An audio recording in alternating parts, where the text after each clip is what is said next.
From a security standpoint, we must understand that every public cloud provider has enough engineering resources to ensure as much security as possible. In fact, the larger hyperscaler vendors, their security parameters are much more stringent, and the technologies that they use are much more mature and provide adequate security compared to the on-premise data centers the enterprises run themselves. So I think it's about understanding what tools that these cloud providers provide, and the knowledge of that would basically enable you to provide a safe and secure architecture for your applications. And I think that's what is missing today. A lot of enterprises do not understand how do you secure a cloud environment, what are the tools that are available natively or by third-party vendors, and how do I use all those together to my advantage to secure the cloud. Inherently the security is cloud by nature, but you'll have to ensure you use the right tools and technologies in place, such as, for example, cloud access security brokers, and ensure you have adequate security measures in place. So hyperscalers are obviously the tier 1 or the most cutting edge leading providers when it comes to public cloud. And in addition to providing pure infrastructure or software as a service, they offer additional value-added services around IoT or AI, and that basically makes them very attractive in terms of possible candidates for evaluation.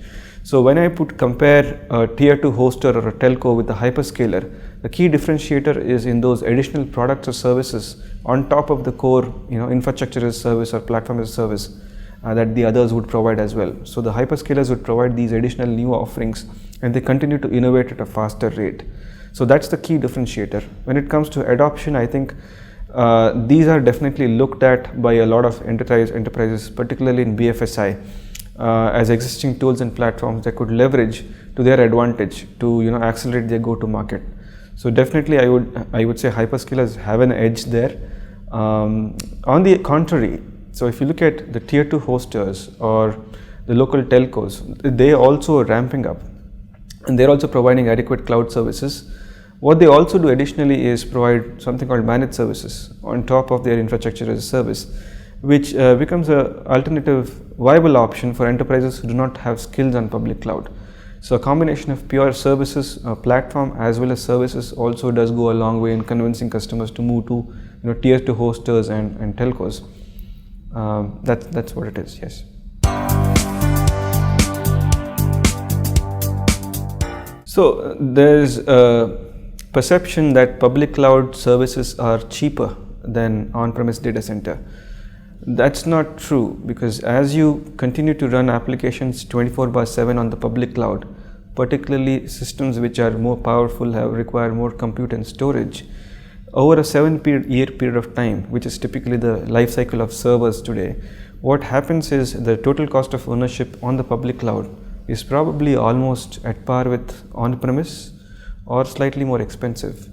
So if cost is the motivation to public cloud, then a thorough total cost of ownership analysis needs to be done. But if agility is the motivation, then public cloud is absolutely the de facto standard today.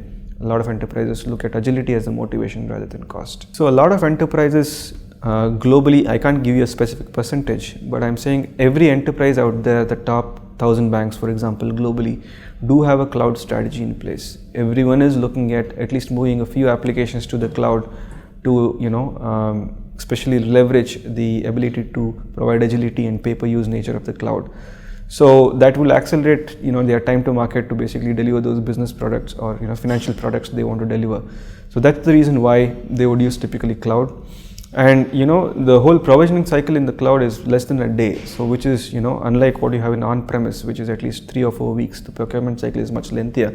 That of course reduces your time to market significantly as well if you use the public cloud.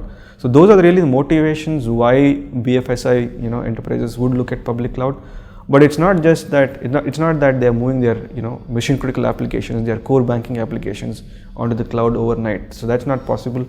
Those continue to stay on premise, but it's just peripheral applications or new ones that will help them drive their digital business initiatives, for example. Those are definitely moving towards cloud. So the regulatory requirements state that the data has to stay within the country. I mean, at least in the BFSI space, or at least a copy of the data has to be here.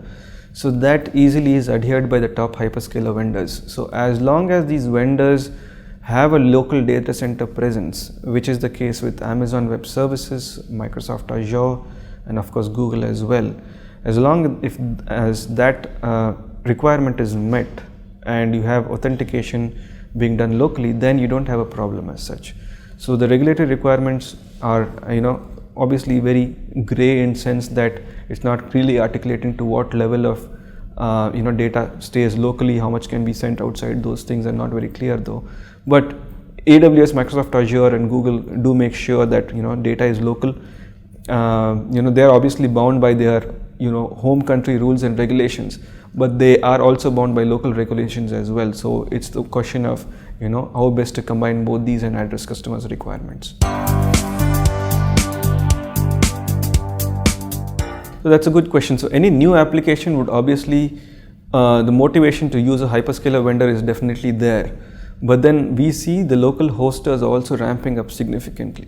And like I said, the value that they provide is managed services, which means total end-to-end ownership of the application and the infrastructure stack as well. So that is also a viable alternative that a lot of enterprises in the banking space or BFSI space are looking at. Hey, can I really outsource the management of all those services as well?